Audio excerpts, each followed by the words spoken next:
Bonjour à tous. Le dernier CQFR, évidemment pas de l'année, mais le dernier avant la reprise des matchs, ça sera ce soir. Et du coup, qui dit reprise des matchs dit deadline pour les extensions de contrat des joueurs à l'issue de leur troisième année de leur deal rookie. Il y a eu quelques prolongations la nuit dernière, Shai. C'est tombé notamment pour Christian Brown, pour Dyson Daniels, pour Aaron Nesmith. Je te propose qu'on commence avec Brown, 125 millions sur 5 ans. Très logique, très grosse progression l'an dernier. Joueur majeur de Denver. Pas de surprise au fait qu'ils prennent 25 millions l'année. Ça peut même devenir un très bon, Ah ouais. c'est un bon deal. Ça peut devenir un très bon deal si Christian Brown passe encore un cap, ce qui me semble possible. C'est ce que j'allais dire parce que au début, on disait que les négociations, elles aboutissaient pas, autour du chiffre et tout.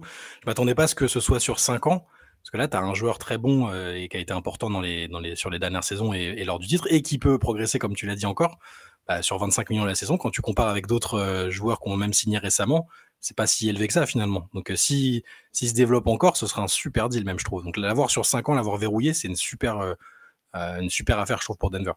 Pour les petites stats, il tournait quand même à 15 points par match l'an dernier, 58% au tir. Je ne sais pas si on se rend compte, 58% au tir, quasiment 40% à 3 points. Alors, il avait un volume un peu petit. Et là, le défi, justement, pour Christian Brown, c'est de maintenir un pourcentage intéressant en ayant plus de volume, en continuant à jouer en jouant de plus en plus balle en main, des pick and roll inversés avec Jokic. On parle souvent de l'entente entre Jokic et Murray à juste titre. Et ben, on peut aussi parler de l'entente entre Jokic et Christian Brown. C'est de plus en plus millimétré. C'est un excellent joueur sur le ballon, excellent joueur de transition, très bon défenseur. Donc 15 points, 5 rebonds, plus d'une interception. On est vraiment sur un. En plus, dans les équipes qui gagnent, j'ai envie de te dire, les stats, alors elles comptent pas double, mais on devrait les pondérer. On pourrait presque faire fois Mmh. 1,2. Alors, Petit ça coefficient, dépend, ouais. ça marche à deux sens parce que Ouais. en même temps, tu profites de la présence de Jokic, mais c'est un vrai bon joueur, Christian Brown. Et c'est un gagnant. Meilleur que certains. Voilà, exactement. Il est Bah, meilleur que certains mecs qui tournent à 20 points ouais, par match. le pédigré après ça on y accorde l'importance qu'on veut, mais quand il avait enchaîné, champion en high school au plus haut niveau, champion avec Kansas l'année suivante, champion avec Denver, il y a quand même tu vois? Il y a une Mm. mentalité, un truc qui plaira dans tous les cas, et Denver, je pense, a très, très bien fait de le verrouiller. Moi aussi, c'est un joueur que je me suis mis à de plus en plus apprécier, avec le temps. Autre joueur qui a 25 millions la saison et qui va devoir remplir un rôle à peu près similaire, c'est Dyson Daniels. 100 millions sur 4 ans pour Daniels. L'an dernier, il a été élu MIP. Ça aurait Mmh. pu être Christian Brown d'ailleurs, qui est passé de 7 à 15 points, mais c'était Dyson Daniels. Les deux ont finalement eu, c'est-à-dire que, est-ce qu'ils ont vraiment progressé? Oui, sans doute un petit peu. Est-ce qu'ils ont eu plus d'opportunités? Mmh. Certainement un petit peu aussi. Ce trophée, je sais pas si tu as lu ce que j'ai écrit dans les prédictions, Ouais, est vraiment le trophée qui commence à j'ai vu. plus me gonfler, le trophée de Most Improved Player. Mais bref, revenons à Dyson Daniels. 14 points, quasiment 6 rebonds, plus de 4 passes, 3 interceptions, MIP, et il prend donc 100 millions sur 4 ans. Il espérait avoir un peu plus. Il voulait le même contrat que Jalen Suggs, qui a Ouais, bah, 150. ça ce qui peut s'entendre, hein.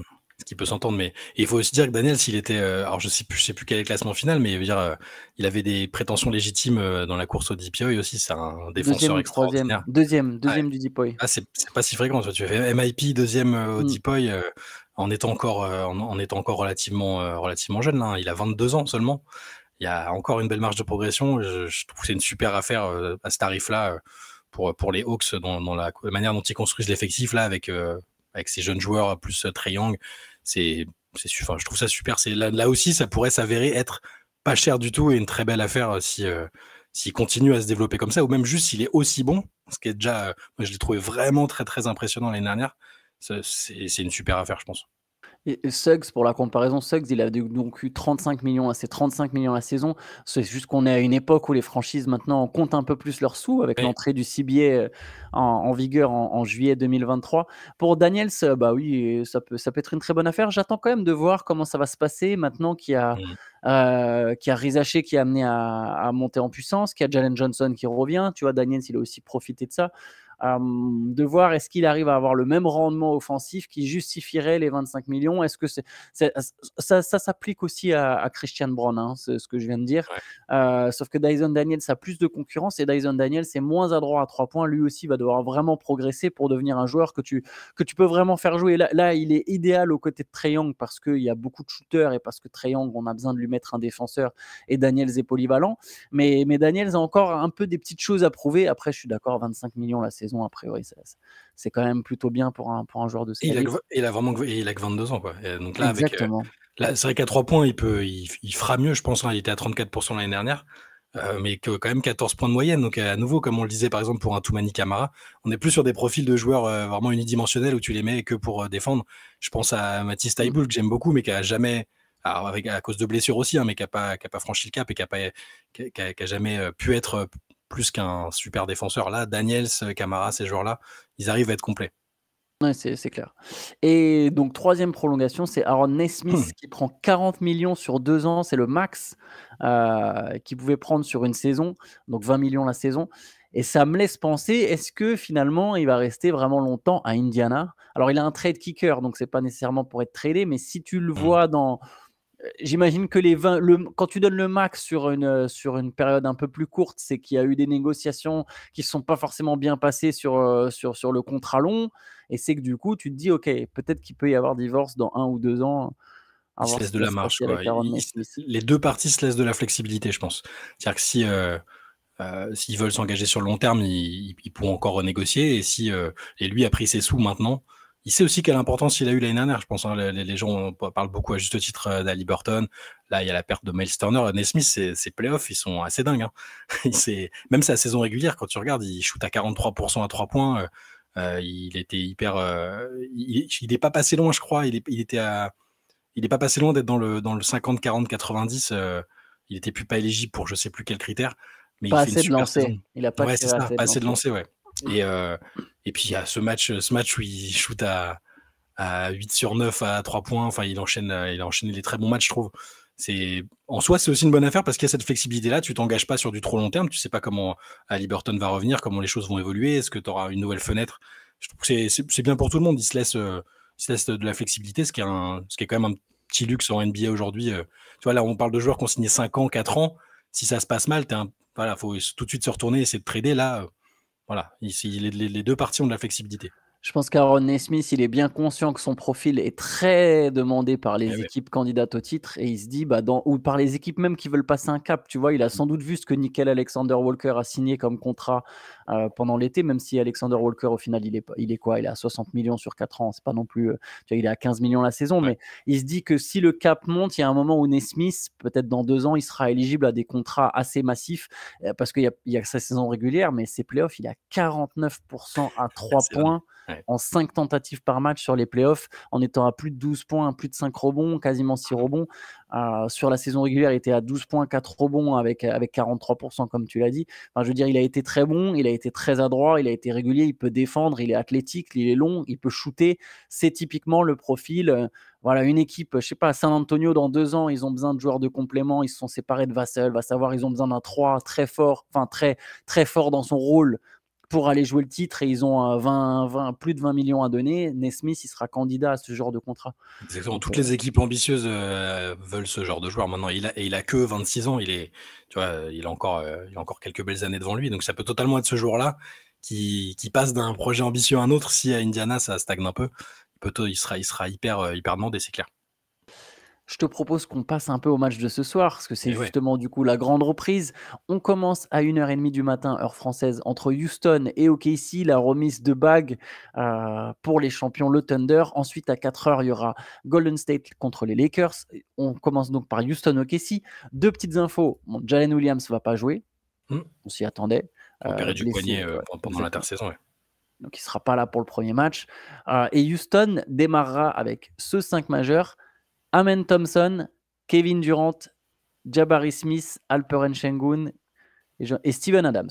Il n'y aura pas de meneur sur le terrain, à proprement parler, et il n'y aura pas un seul joueur de moins de 6'7". Alors 6'7", ça fait quoi? Ça fait 2,06 m, je Ça crois. fait grand. Ouais. Ça fait très grand.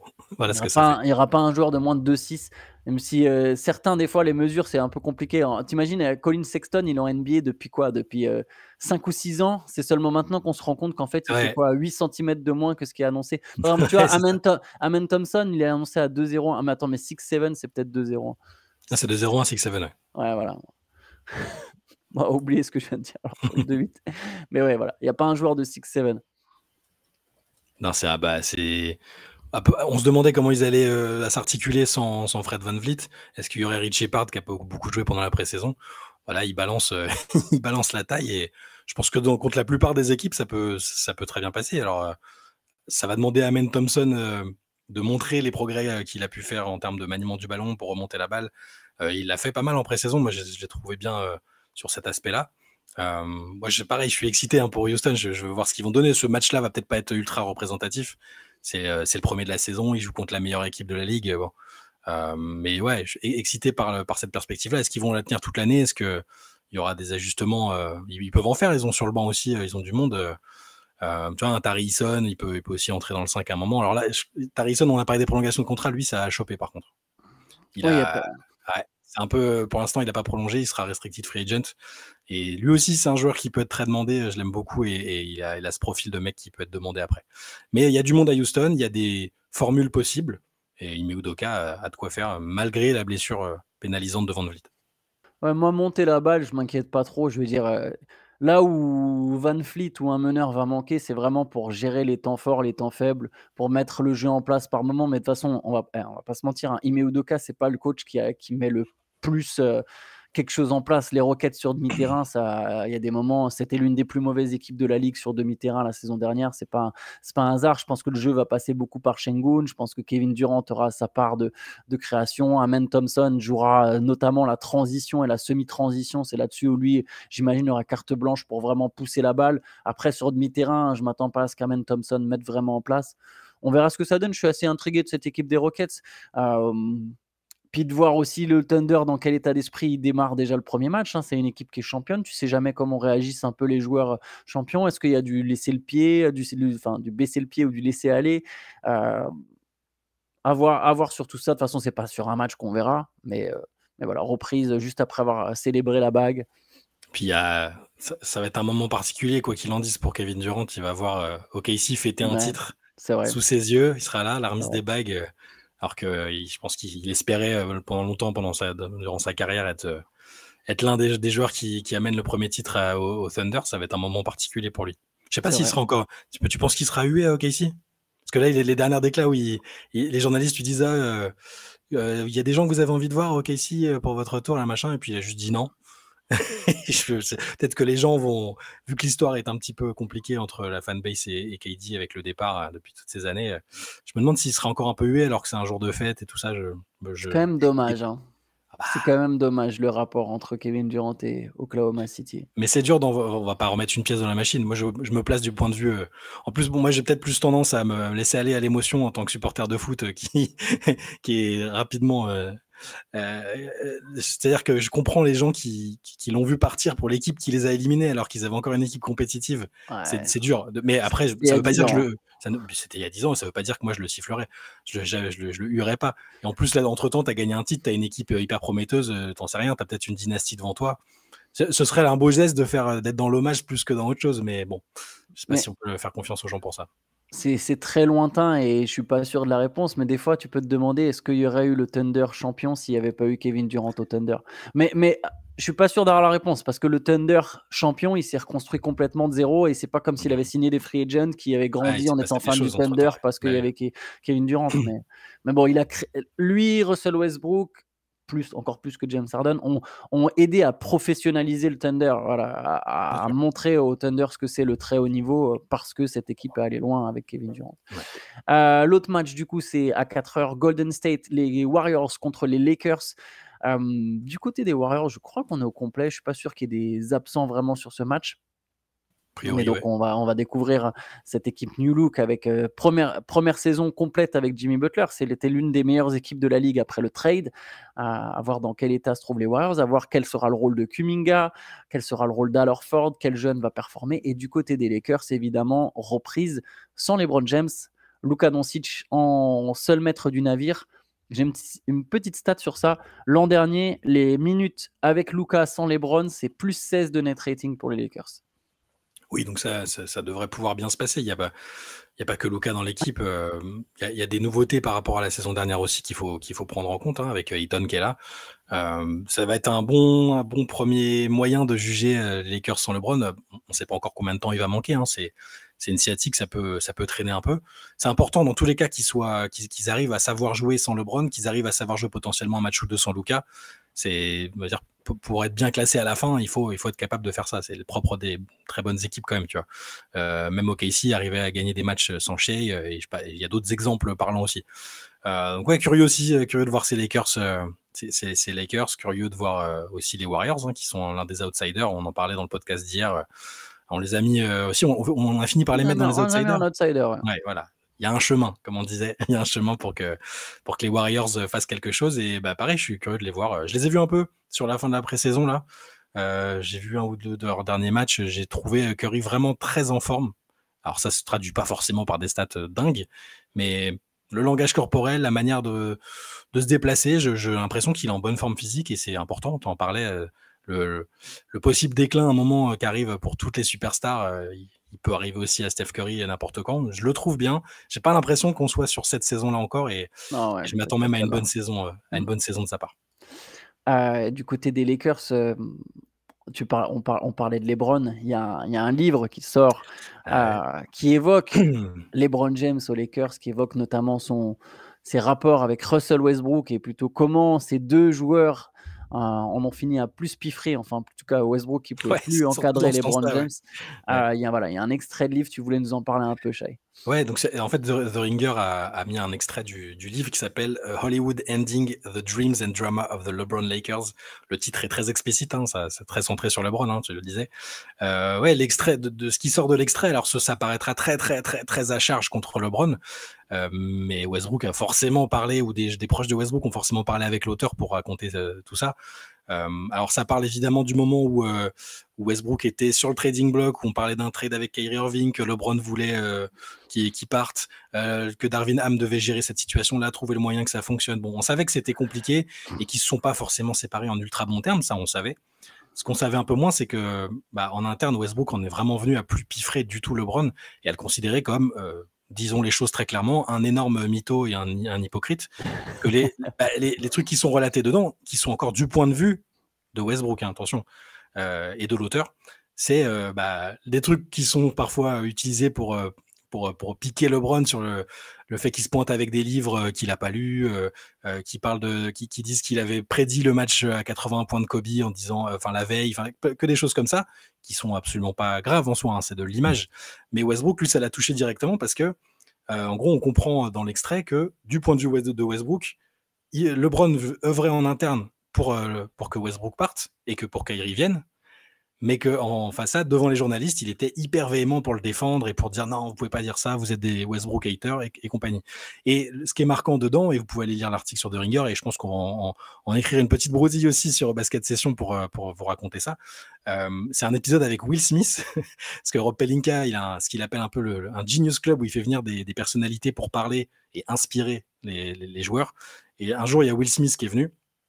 6 mois après l'épisode de la claque, après Chris Rock, et donc qui était censé venir faire un speech, avant que Will Smith se pointe, visiblement LeBron a décidé que ça l'intéressait pas plus que ça, en tout cas c'est ce qu'il a manifesté et il s'est barré de la pièce. Anthony Davis l'a suivi, on ne sait pas si c'est pour faire comme lui ou pour le convaincre de revenir. Westbrook atterré qui dit mais qu'est-ce qu'il fout, ça veut dire quoi de faire ça, etc. Et Patrick Beverly, c'est une scène de cinéma, hein, je vous préviens. Et Patrick Beverly qui dit non mais ils ont le droit, ils ont gagné des titres de champion. Westbrook outré. Finalement, LeBron et Davis reviennent et apparemment pendant 1 heure, LeBron a monopolisé la parole et posé des questions à Will Smith en étant très très intéressé par tout ce qu'il avait à échanger avec lui. Et Westbrook est ressorti de là totalement atterré en se disant que ce mec était totalement faux et hypocrite. Alors c'est très très très à charge contre LeBron, mais ça révèle un peu les tensions qu'il y avait et la perception qu'a eu Westbrook de son aventure avec les Lakers, c'est de sa collaboration avec LeBron. C'est le premier, je pense, alors les mots sont pas directement de la bouche de Westbrook, hein, c'est relaté dans le livre, mais on peut imaginer qu'il a quand même discuté avec l'auteur ou avec d'autres. C'est la première fois, je trouve, qu'il y a une autre star qui a collaboré avec LeBron, qui a cette perception-là de l'aventure avec LeBron. Voilà. Donc je le répète, c'est très à charge, ça va contenter les haters de LeBron et ça va peut-être un peu outrer ceux qui le défendent à tout prix. Mais je trouve que ça reste intéressant de savoir qu'il y a eu cette perception-là de la part de Westbrook.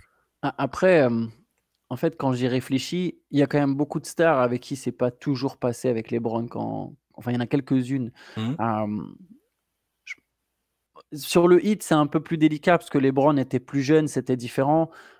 Mais on sait que Chris Bosh a pu mal vivre certaines choses, même si c'était plus lié au terrain, j'imagine, et à son changement de statut. Ouais. Mais après, quand il arrive à Cleveland, quand LeBron James revient à Cleveland et que vraiment il développe tout ce truc c'était le GM, et cetera, on l'appelait comme ça, et où il Ouais. y avait vraiment le contrôle total qu'il ne pouvait pas avoir à Miami parce qu'il y avait pas de Riley. Quand il avait carte blanche, on a quand même un Kyrie Irving qui s'est barré, Oui, c'est qui a vrai. tout fait pour se barrer, qui après, oui, plus tard, Kyrie nous a dit, «Ah, je regrette, j'ai mal compris certaines choses», mais la vérité, c'est quand même sur le moment, Kyrie voulait absolument se barrer et qu'il y a eu un moment, c'était un point de non-retour et qu'il Mmh. n'avait plus rien à faire que les Cavaliers soient candidats au titre, ça ne l'intéressait même plus, en fait. Il aimait Alors pas je la pense dynamique, Ouais, c'est grand ça. frère avec Et LeBron, c'est il aimait ça. pas ça, À un ouais. moment, il pouvait plus et il a dit: «Non, mais là, moi, maintenant, je me barre maintenant, en fait. C'est pas dans un an, c'est pas encore on tente notre chance», et quitte à aller il était enfin, voilà, il aurait pu se retrouver n'importe où. Il sait que c'est pas lui qui avait son destin entre ses mains, mais tout ce qu'il voulait, c'était plus jouer avec LeBron James. Isaiah Thomas, qui est un All-Star, justement, qui arrive en contrepartie de Kyrie Irving. Alors, Thomas, il va pas dire du mal de LeBron parce que, de toute façon, il veut retrouver des places en NBA, mais lui non plus, ça s'est pas très bien passé. Kevin Love, qui est resté longtemps et qui, je pense, a une personnalité tellement spéciale, a réussi à aller plus loin, mais il y a eu des épisodes Ouais. avec LeBron qui pas se foutait de sa gueule, mais qui envoyait tu sais, des tweets subliminaux, quoi. Des trucs que tu fais, genre en secondes. Tu sais, où tu envoies comment ça s'appelait? Statuts visés sur Facebook. Franchement, et LeBron, il lui faisait ça. C'est des joueurs professionnels, des adultes, des pères de famille. Il lui faisait des statuts visés via Twitter. Kevin Love, il en a bouffé de toutes les couleurs. S'il n'y avait pas eu Richard Jefferson et Channing Frye dans l'équipe, tu as des mecs avec qui il Mmh. s'entend vraiment bien. Kevin Love, il aurait pu craquer et les gens se souviennent peut-être pas, mais Kevin Love, c'est une superstar, en fait, à ce moment-là. S'il Tu vois, arrive, ouais. donc ça fait quand même une liste. Après, aux Lakers, c'est pas un hasard s'il a demandé Anthony Davis, LeBron James. Brandon Ingram, pareil, on n'a rien parce que Ingram, C'est un taiseux. exactement, j'allais dire, il compte Parle ses pas. mots. Et Ouais, c'est le film d'Eddie Murphy, là, où tu peux plus trop être ça. Au bout d'un moment, ça marche plus. Et ouais. ultra adorable, hein, Ingram, mais c'est vraiment, il vit perché. J'ai eu la chance de le rencontrer, Ingram. Il vit Ouais. perché, il vit complètement perché. Mais Ingram, franchement, non, ça, je vous jure, le langage corporel, des fois, tu as l'impression que sur le terrain, il était à 2 doigts de lui mettre une patate. Il pouvait plus encadrer LeBron. C'est le Lakers, quand il a été transféré en échange d'Anthony Davis, qui a clairement fait comprendre qu'il était content quand il arrive aux Pelicans, qu'il Mmh. voulait plus non plus. Donc, alors Ingram, c'est pas une superstar, mais c'est un mec qui est quand même All-Star, tu vois. On est sur encore un autre joueur, et c'est pas un hasard si LeBron, il a pris le gars, ou Anthony Davis, que ce soit à travers cet extrait ou à travers plein d'autres exemples. On se rend compte que s'il y a bien un mec qui est prêt à suivre, c'est Anthony Davis. Et je me demande d'ailleurs si Anthony Davis, dans la manière dont il a très mal vécu, on a bien vu comment il a mal vécu son trade lui aussi. On n'en parle pas souvent, on parle toujours que Ouais. du côté de Luka. Mais Anthony Davis non plus, il n'a pas très bien vécu son trade vers Dallas. Et je me demande à quel point lui, il a pu se sentir aussi un petit peu trahi par LeBron James. Et d'ailleurs, il y a eu tout ce débat après le trade de tout le monde Ouais. qui était absolument persuadé que LeBron savait, et que LeBron qui voulait absolument faire comprendre: non, non, moi je savais pas, moi je savais pas. Jusqu'à Ouais. ce jour, on ne sait pas, tu vois, est-ce que LeBron il savait pas? Est-ce que tu penses aujourd'hui que LeBron il a été prévenu? Moi, oui. Connaissant Pelinka, C'est ouais, tu vois, c'est ça. Est-ce que tu penses que, et si LeBron il savait, il a sans doute pas prévenu Anthony Davis, et Anthony Davis il doit lui en vouloir. Et Westbrook, c'est l'exemple parfait parce que LeBron il a poussé pour faire venir mmh. Westbrook, et puis derrière, une fois Westbrook arrivé, tout ce qui s'est passé derrière, quoi. Ouais. Bon après moi là après on est dans les suppositions, on sait plus trop, mais c'est je trouve en tout cas que l'extrait, était assez parlant, voilà. Ça c'est pas inintéressant, j'aimerais bien que LeBron y réponde, mais je pense pas que je pense pas qu'il le fera. En tout cas, ça a vraiment marqué un tournant dans sa carrière, Westbrook, parce que quand il arrive à Bah, Washington, il est encore une star, en fait. Il est mmh, encore une star, il est encore vraiment un joueur majeur. Et James, et LeBron, il répétait des Let Russ be Russ, il reprenait le truc, le slogan. Westbrook lui a envoyé une pique d'ailleurs un jour. Euh, je ne sais pas si tout le monde a capté que c'était pour LeBron, mais je pense que c'était pour LeBron. Quand plus tard, après, je ne sais plus si c'est aux Clippers, il dit ouais, il y en a beaucoup, ils disent Let Russ be Russ, mais ils comprennent pas ce que ça veut dire. Et mmh, il y avait une petite pique envers LeBron James dans le lot. Et c'est vrai que LeBron, bah voilà, il poussait pour avoir Kyrie Irving. Il savait très bien que si tu veux récupérer Kyrie Irving, il fallait transférer Russell Westbrook. C'était la seule manière de le faire en respectant les salaires, etc. Et Bon. Et du coup, on va voir comment ça va se passer avec Luka sur l'ensemble d'une saison et dans un contexte qui est un peu tendu, vu que les relations entre le front office et LeBron sont un petit peu tendues quand même, hein, autour du contrat, du fait qu'il était prévenu ou pas de la vente. Enfin, la dynamique entre les deux va être intéressante aussi, parce que là, on a un joueur, Luka, qui est dans son prime total, et tu vois, le rapport de force est intéressant. Je pense qu'il y a un truc, c'est que LeBron, il est moins dans une position de puissance aujourd'hui. Alors, il l'est quand même parce que s'il veut, mais il le veut pas, parce que c'est quand même un compétiteur hors norme, il Ouais. peut faire dérailler la saison des Lakers, LeBron, s'il veut. Il peut décider qu'à la place de se reposer pendant une semaine, il se repose pour 3 parce qu'il se sent pas bien. Qu'est-ce que tu vas dire à un mec de 41 piges qui te dit non, mais là, ça va pas, mon mollet, ça va pas, je dois arrêter. Tu vois, donc il peut faire dérailler. Après, je pense que Luka, il y a quand même il y a du respect entre les deux, il y a de l'admiration Et de aussi. l'admiration, oui, quand même. Et il y a ce côté, de toute façon, Luka, quelque part, il doit savoir, bon, au pire des cas, dans un an, j'ai quelqu'un d'autre à mes côtés, tu vois. Attention, hein, on va repartir sur le tweet. De toute façon, dans 10 ans, cette connerie sera terminée, il jouera Non, plus. non, mais je veux dire, il est en fin de contrat. Oui, C'est même oui, pas non. est-ce qu'il va arrêter ou pas, c'est il est en Oui, fin oui. de contrat. Donc si ça se passe vraiment pas bien, tu crois que si Luka il va Non, voir Pelinka et il dit je veux pas garder LeBron, tu crois que Pelinka ouais. il garde pas LeBron, tu vois. Mais ça n'arrivera pas là, ce que je suis en train de te dire. Mais c'est juste pour dire, on sait bien que dans la hiérarchie aujourd'hui ça a changé. C'est la première fois de la carrière de LeBron que ça change, et c'est là où ça devient difficile peut-être aussi pour lui. Allez, on a fait long. Je te propose qu'on enchaîne avec Dominique Malonga, que tu nous racontes un peu Ouais. l'imbroglio entre Dominique Malonga, le Fenerbahçe et la Ligue Unrivaled. Ouais, assez étonnant. C'est une première parce que Dominique Malonga, logiquement, a intéressé les plus grands clubs européens après ses premiers pas en WNBA. Elle les intéressait déjà avant, hein, parce que le potentiel était très visible. Elle avait signé un contrat avec le Fenerbahçe, donc super puissance en Euroleague. Elle allait découvrir l'Euroleague avec le Fener et elle a rompu son contrat de manière unilatérale pour s'engager, a priori, c'est pas encore officiel, mais on devine que c'est pour ça, avec la Ligue Unrivaled pilotée par les joueuses WNBA, visiblement pour un montant qui devait être satisfaisant et qui devait au moins matcher à peu près ce qu'elle aurait gagné avec le Fener. Ce qui veut dire plein de choses. Ça veut dire que, bon, alors déjà, elle risque de se manger la FIBA sur le dos parce que le Fener veut réparation, ce qui semble logique. Et aussi que Unrivaled arrive maintenant à détourner des joueuses un peu bankable vers leur ligue. Il y avait déjà la plupart des joueuses importantes qui étaient là, mais là, en prenant Malonga, une joueuse étrangère, internationale, la plupart des étrangères retournent en Europe, dans leur pays pour disputer les compétitions. Là, ça voudrait dire que Dominique Malonga, elle s'inscrit, elle s'ancre vraiment dans l'aspect US de sa carrière, et ça peut être une bonne chose aussi pour elle. Je pense qu'elle veut vraiment réussir en WNBA à Seattle. Par contre, là, ouais, ça risque d'aller un peu devant les tribunaux s'il n'y a pas d'accord à l'amiable bientôt. En tout cas, elle ne jouera pas avec le Fenerbahçe, c'est à peu près certain. Ils ont même déjà trouvé sa remplaçante Ouais. pour le coup, le Fener. Et il devrait donc être dans la Ligue Unrivaled, donc on la verra aussi en action. Une ligue de 3-3, il faut le rappeler, celle où il y avait le fameux concours de 1 contre 1 aussi, qui sera intéressant à suivre, surtout s'il y a Dominique Malonga cette saison. Oui, je pense que c'est comme tu as dit. À mon avis, Malonga, elle est en mode. Et ça m'étonnerait pas que les plus grandes superstars. Tu vois, Caitlin Clark, on la verra pas, en Euroleague. Non. Non, mais tu vois ce que je veux dire. Les Paige Bakers, on la verra pas en Euroleague. Parce qu'elles n'ont pas besoin, en fait, maintenant. Exactement. Et l'idée, c'est de se dire que Dominique Malonga, elle veut faire partie de ce gratin, je pense. Elle vise, elle a cette ambition pour elle-même. C'est de se dire, bah non, mais moi, je vais être l'une des 5 superstars de cette ligue, de cette WNBA qui va monter en puissance, où il y aura plus de matchs, plus d'équipes, plus d'argent. Ma carrière, elle n'est pas à moitié en Europe. Je ne vis pas 6 mois en Europe, 6 mois aux États-Unis. C'est quand même contraignant, hein. Et je pense que les meilleures joueuses américaines ne vont plus se casser la tête, entre guillemets.